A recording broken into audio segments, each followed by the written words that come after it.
여러분 안녕하세요. 정빈입니다. 한 주도 또 잘 지내셨나요? 제가 원래 평소에 녹음을 할 때 거의 퇴근하고 늦은 저녁 시간에 많이 녹음을 했었는데 오늘처럼 이렇게 햇살이 밝게 비추는 시간대에 녹음을 하는 거는 거의 처음인 것 같아요. 그래서 이렇게 테이블 위에 그림자도 생길 정도로 오늘 햇살이 굉장히 좋은데요. 이렇게 따뜻한 햇살을 받으면서 낭독을 하니까 기분도 색다르고 오늘은 더 좋은 에너지로 읽어드릴 수 있을 것 같습니다.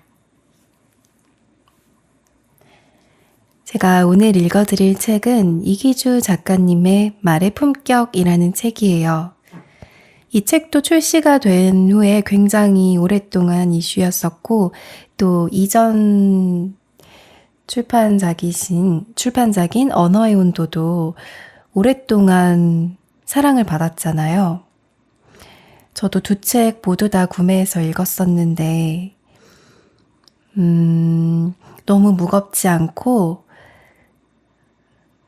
내 마음이 조금 위로가 될 수 있는, 내 마음을 어루만져 줄 수 있는 그런 책들이었어요. 책이 굉장히 작고 가벼워서 갖고 다니면서 가방 속에 넣어 다니면서 누구 기다릴 때 읽어도 굉장히 좋았고요. 저도 그렇게 틈틈이 완독을 했습니다. 자기 전에 한 달락씩 읽고 자기에도 굉장히 좋았고요. 오늘은 말의 품격 앞부분을 낭독해 드리도록 하겠습니다.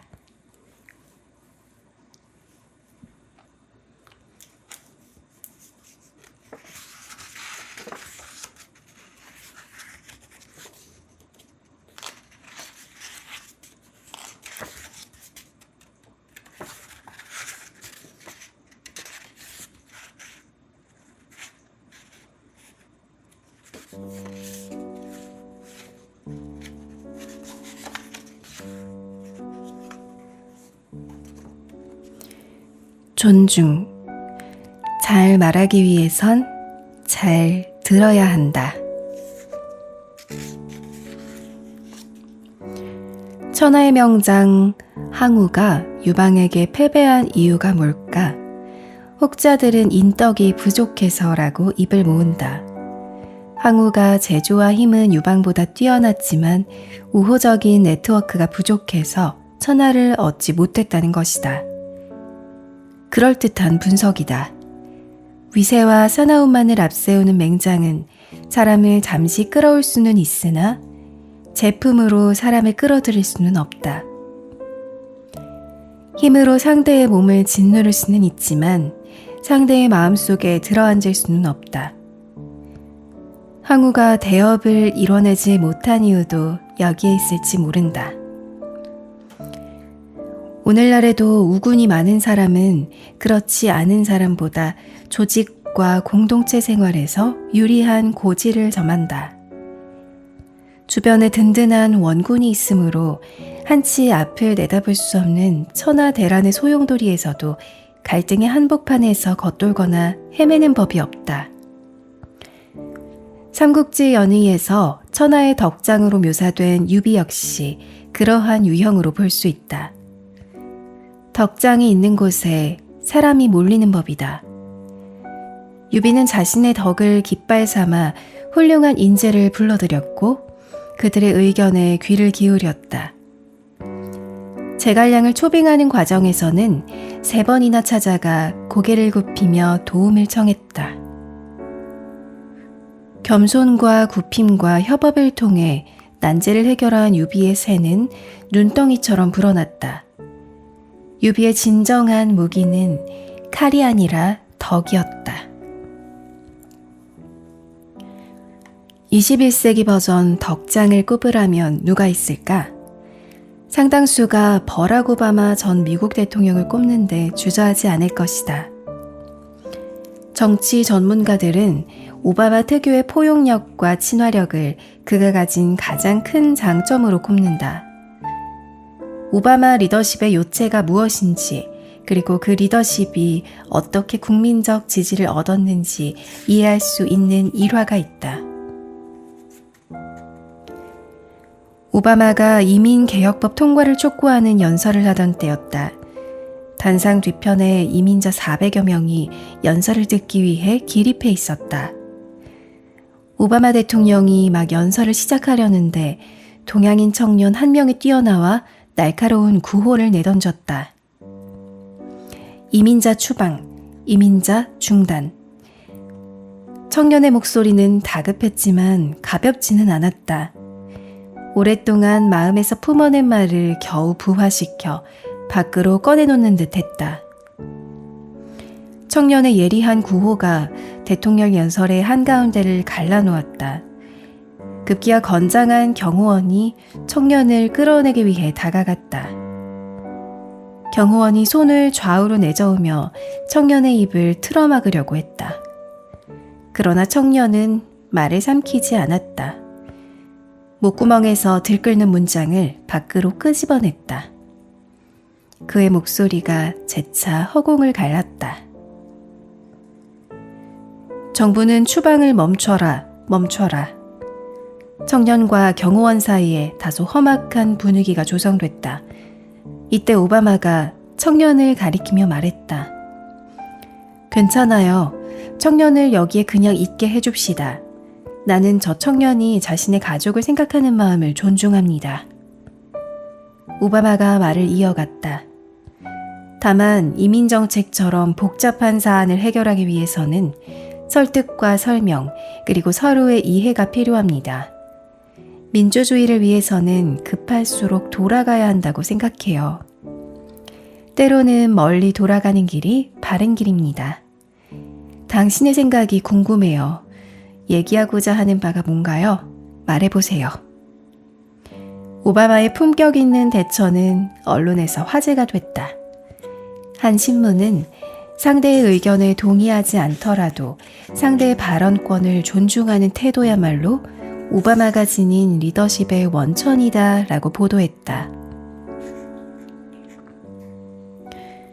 오바마의 연설 장면이 눈앞에 어른거릴 무렵이었다. 나는 밤늦게 홍대 근처 정류장에서 버스를 기다리며 대중연설에서 오바마가 들려주는 바리톤 음성과 단번에 청중의 감성을 뒤흔드는 그의 언품을 떠올리고 있었다. 바로 옆에서 어느 부녀가 주고받는 대화가 내 귀로 날아들었다. 초등학교에 갓 입학했을 법한 꼬마가 송아지처럼 눈을 껌뻑껌뻑하며 아빠에게 물었다. 아빠, 학교에서 배운 단어가 있는데 뜻을 잘 모르겠어. 존중이 뭐야? 그리고 진심이라는 낱말의 의미가 뭐야? 40대 후반쯤 돼 보이는 남자는 곧장 대답하지 않고 약간 뜸을 들였다. 머릿속에서 사전적 의미 너머에 있는 단어의 본질을 끄집어내 밀가루 반죽처럼 주물러서 그것을 딸 앞에 펼쳐주기 위해 고민하는 듯 했다. 남자는 슬며시 고개를 들어 밤하늘을 올려다보았다. 별은 한 개도 보이지 않았지만 아버지의 설명을 듣기 위해 귀와 마음을 활짝 연 아이의 눈동자가 어둠 속에서 별처럼 반짝였다. 아이와 눈을 맞춘 남자가 입을 열었다.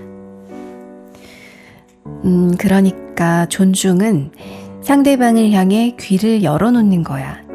그리고 진심은 말이지 핑계를 대지 않는 거란다. 핑계를. 옛말에 이청득심이라 했다. 귀를 기울이면 사람의 마음을 얻을 수 있다는 뜻이다. 일리가 있다. 독일의 철학자 게오르크 헤켈은 마음의 문을 여는 손잡이는 바깥쪽이 아닌 안쪽에 있다고 말하지 않았던가? 상대가 스스로 손잡이를 돌려 마음의 문을 열고 나올 수 있도록 상대를 배려하고 존중해야 한다. 그런 뒤에야 마음을 얻는 것도 가능하다. 이는 얼핏 교과서적인 얘기 같지만 꼭 그렇지만도 않다. 인생을 살아가다 보면 다양한 인간관계에서 비롯된 수많은 문제와 마주하게 된다. 이를 해결하기 위해서는 상대에게 적절한 말과 행동을 건네야 하는데, 이때 본질적인 해결책은 다름 아닌 상대방의 말 속에 들어있는 경우가 많다. 대개 어떤 문제와 그에 상응하는 답은 보이지 않는 투명한 끈으로 느슨하게 이어져 있다.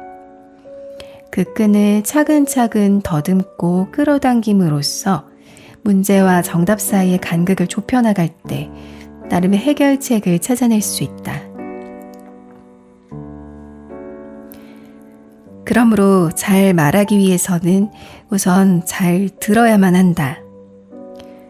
상대의 주장에 동의하지 않더라도 그의 말할 권리를 존중하고 귀를 기울여야 상대의 마음을 열어젖히는 열쇠를 손에 거머쥘 수 있다. 이는 의사소통 과정뿐만 아니라 인생이라는 광활한 무대에서도 적잖이 도움이 되는 자세이기도 하다. 삶의 지혜는 종종 듣는 데서 비롯되고 삶의 후회는 대개 말하는 데서 비롯된다.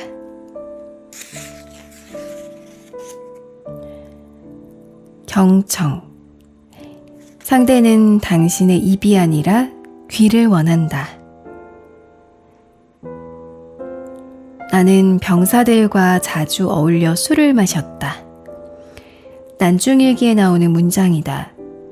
이를 쓴 사람이 누구인가? 한 생애를 온전히 전쟁에 바쳐 자신을 불살은 이순신 장군이다. 자연스레 궁금증이 피어오른다. 구국의 영웅이 일반 병사들과 대적한 이유가 무엇일까? 이 질문에 대한 답을 얻기 위해서는 조선시대 상류층에서 유행하던 문화적 경향을 들여다봐야 한다. 당시 지식인의 일상은 서재에서 시작해 서재에서 마무리됐다고 해도 과언이 아니었다. 홍대용, 박지원, 정약용 등은 서재 이름에 삶의 철학과 가치관을 담았으며 그중 몇몇은 서재명을 자신의 호로 삼기도 했다. 당대 지식인들에게는 서재는 또 하나의 세계였다. 충무공도 서재가 있었다.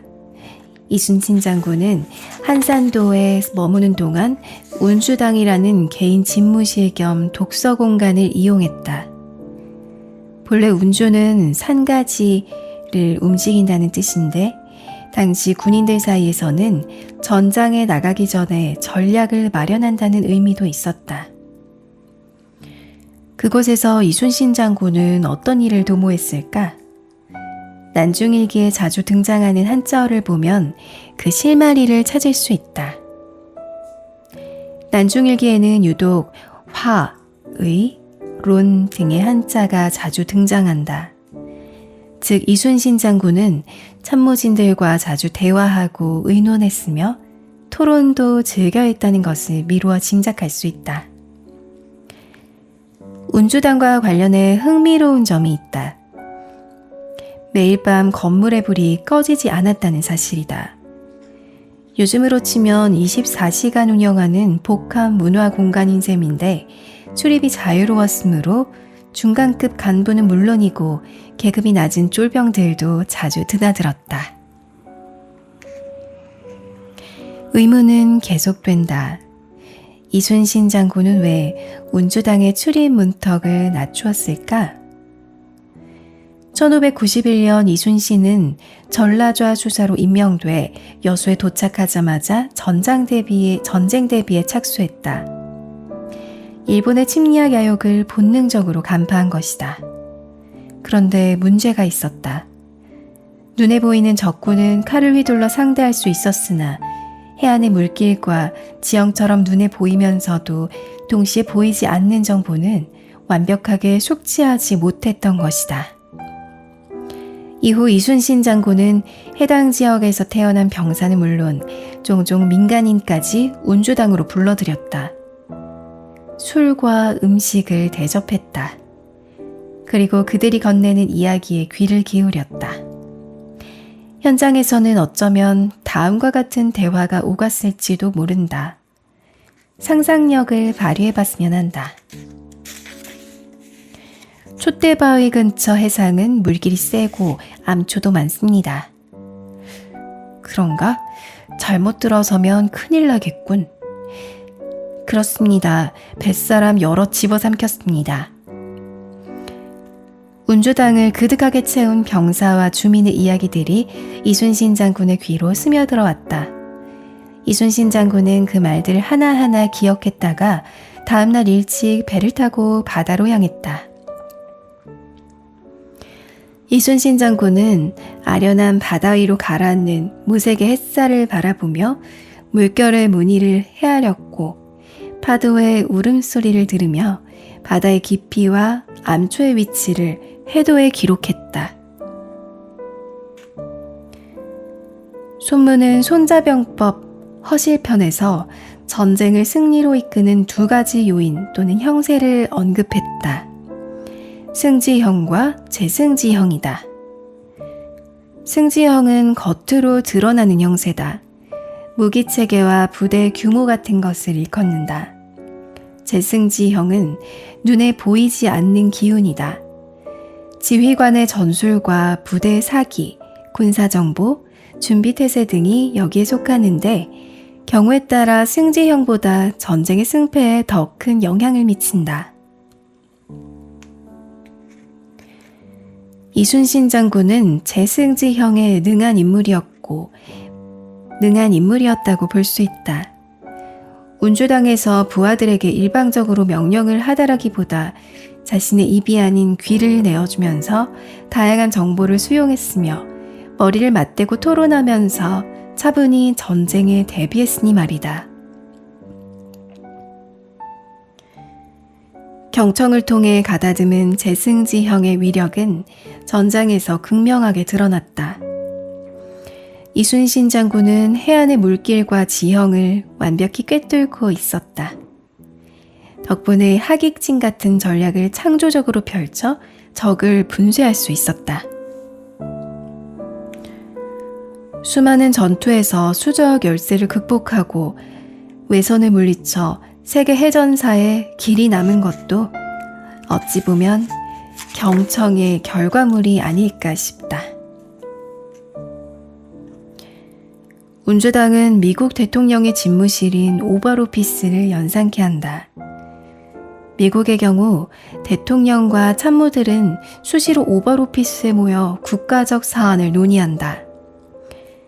회의 분위기는 자유롭고 수평적이다. 대통령은 일방적으로 자기 생각을 위에서 아래로 내리꽂지 않으며 참모들은 소파에 걸터 앉아 스스럼 없이 의견을 개진한다. 오벌 오피스에서는 지도자의 말과 참모의 말이 부딪혀 뒤엉킨다.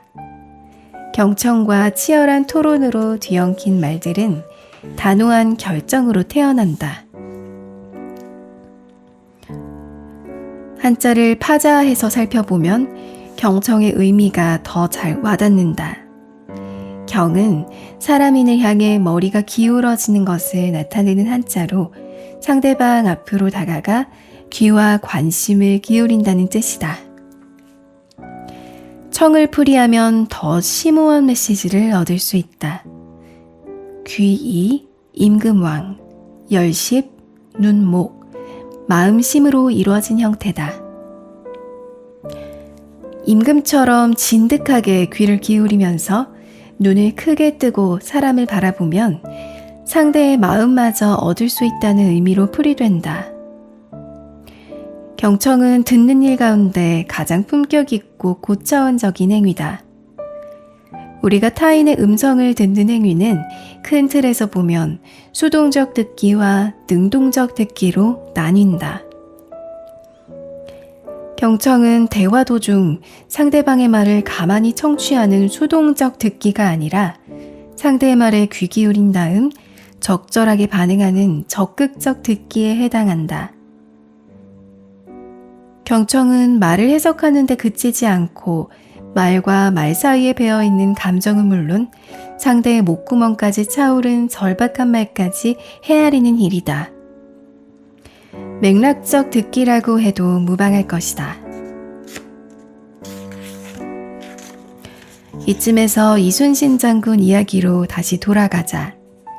소통면에서 이순신 장군의 품격과 정반대 행보를 보인 인물이 있다. 이순신의 뒤를 이어서 삼도 수군통 제사가 된 원균이다. 원균은 부임하자마자 운주당 주변에 대나무 울타리를 둘러 참모들이 함부로 접근하지 못하게 했다. 개방적 공간을 단숨에 폐쇄적 공간으로 만들어버렸다. 경청하지 않는, 달리 말하면 불통하는 장수의 말로는 처참했다. 원균이 이끄는 수군은 정유재란 시기인 1597년 7월 칠천해전에서 왜군의 교란 작전에 말려 괴멸되다시피 했다. 원균은 이 전투에서 목숨을 잃었다. 어디 원균만 그러할까? 오늘날 우리 사회도 남의 말을 들어주는데 인색한 게 사실이다. 경청은 안중에도 없다. 말의 총량이 듣는 총량보다 적으면 다들 불안해한다. 말을 많이 해야 타인에게 인정받을 거라는 믿음에 빠져 허우적거린다. 말을 적게 하면 공연히 손해보는 것 같은 박탈감에 시달린다. 일부 뇌공학 전문가들은 경청이 어려운 이유를 인간의 고등한 뇌 메커니즘에서 찾기도 한다. 언어권마다 다소 차이가 있지만 사람은 1분 동안 대략 200단어까지 말할 수 있다. 반면 우리 뇌는 그보다 4배나 많은 800단어 정도를 받아들인다. 뇌 능력을 4분의 1만 사용해도 상대의 말을 충분히 해석할 수 있으므로 굳이 타인의 말을 경청할 필요 자체를 못 느낀다는 얘기다. 우린 늘 상대를 안다고 여기고 상대의 말에 귀를 기울인다고 생각한다. 그러나 인간은 그렇게 단순하지도 미미하지도 않다. 허준이 동의보감에서 이야기했듯이 인간은 우주에서 가장 지체가 높고 귀한 존재다. 사람의 머리가 둥근 것은 하늘을 본보기로 삼은 것이고 사람의 발이 네모난 것은 땅을 본받은 것이다. 인간은 자연을 닮은 소우주다. 인간의 말은 작은 우주에서 생명을 얻는다. 그러므로 들리는 것을 듣는다고 해서 다 듣는 것이 아니다. 귓속을 파고드는 음성에서 숨겨진 메시지를 포착해 본질을 읽어내야 한다. 상대방이 가슴에서 퍼올린 말을 귀가 아닌 가슴으로 느끼려면 반드시 그래야 한다. 이 책의 낱장을 넘기면서 곰곰 생각해봤으면 한다. 누군가의 이야기를 진심으로 들어본 적 있는지, 누군가의 작은 목소리를 귀가 아닌 가슴에서 크게 증폭시켜 헤아려 본 적이 있는지, 누군가와 마음을 터놓고 대화를 나눌 만한 자신만의 운주당이 있는지. 삶은 유한하고 죽음은 영원하다는 만고불면의 진리 앞에서 인간은 늘 무력하다. 다만 살아갈 시간이 남아있다는 사실 덕분에 우리는 지독한 허탈감과 무력감 속에서도 각자의 삶을 이어나가는지 모른다. 여전히 많은 것이 가능하다. 소중한 사람의 마음에 가닿으려는 진심이 조금이라도 남아있다면 가슴 한 구석에 작은 운주당을 세워봤으면 한다. 지금 당신 앞에 있는 사람은 당신의 입이 아니라 어쩌면 당신의 귀를 원하는지도 모른다.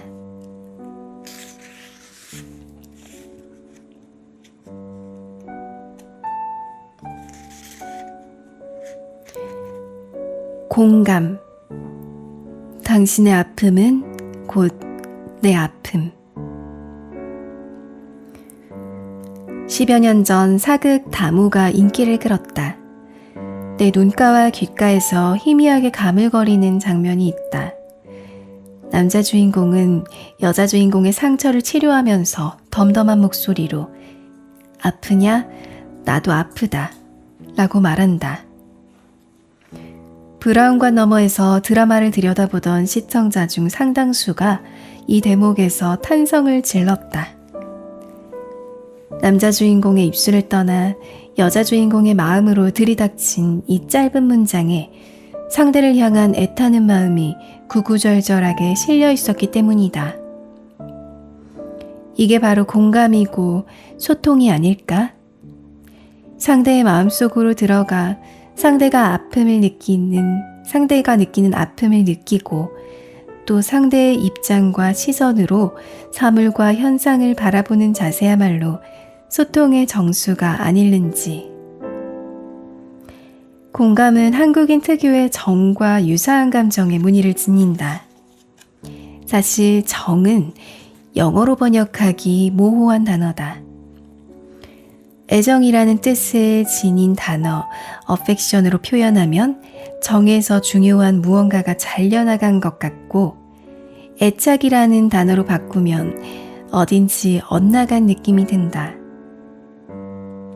외국인이 이해하기 쉽지 않은 맛깔스러운 정서가 배어있는 까닭이다.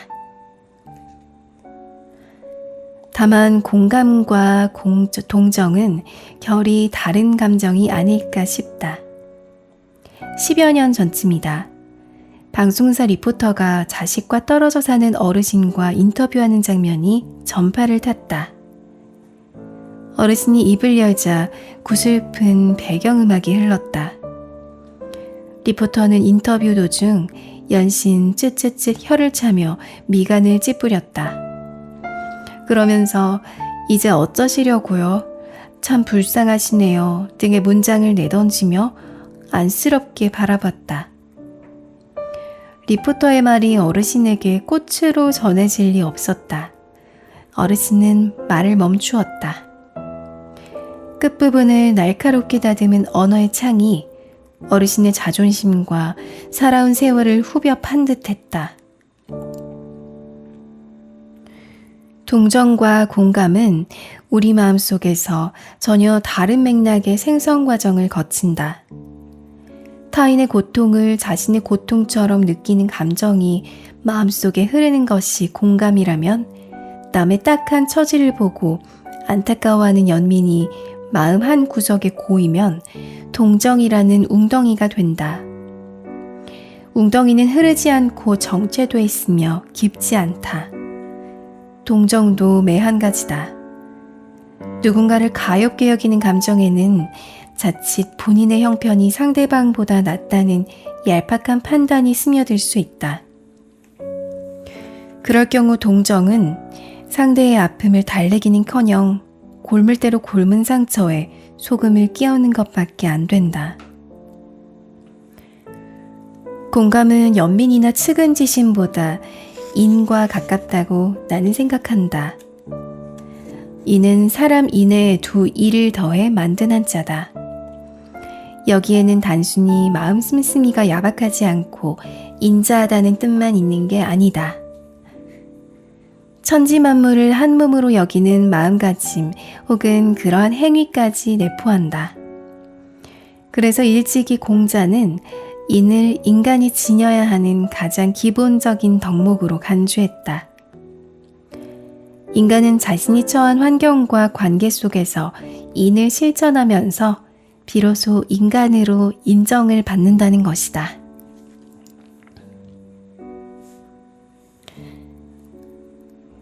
인의 반대는 불인이다.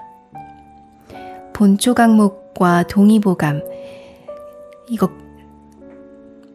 본초강목과 동의보감 등 동양의학 서적에는 다음과 같은 문장이 종종 등장한다. 신체 일부가 마비되면 불이 날 수밖에 없다. 그러면 타인과 정서적으로도 감정이 통하지 아니한다. 사람은 몸과 마음의 상태가 온전하지 않으면 자신의 고통은 물론이고 상대방의 아픔과 속사정을 짐작하거나 공감하기가 어렵다는 얘기다. 전방위적 지식인으로 불리는 한나 아렌트는 여기서 한 발 더 나아가 타인에 대한 공감 능력을 상실한 메마른 가슴에 악이 깃들 수도 있다고 경고한다. 한나 아렌트는 유대인 학살의 주범인 아돌프 아이히만의 재판 과정에 참관하면서 악의 평범성이라는 개념을 구체화했다.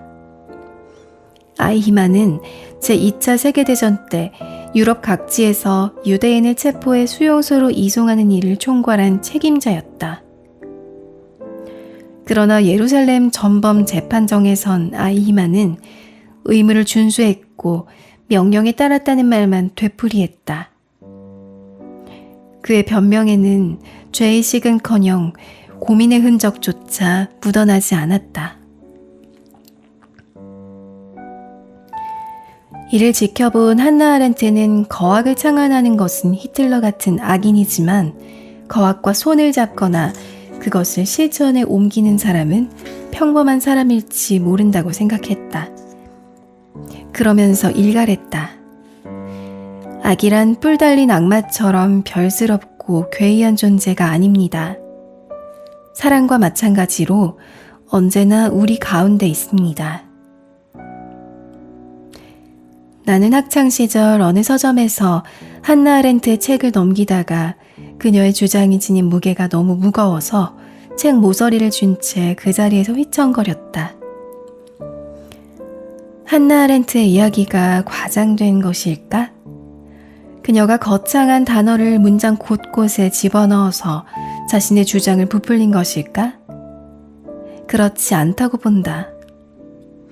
그녀의 말처럼 악은 인간의 내부에 잠입해 똬리를 틀고 앉아 우리의 윤리적 고민과 성찰을 방해한다.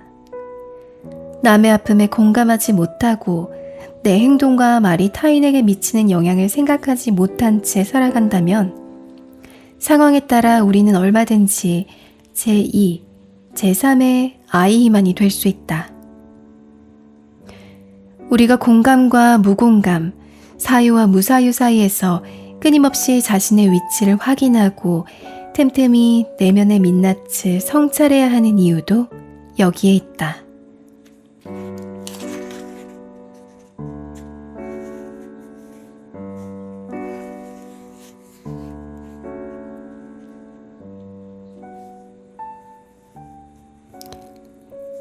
네, 오늘도 들어주셔서 감사하고요. 좋아요와 구독도 부탁드릴게요. 좋은 하루 보내세요.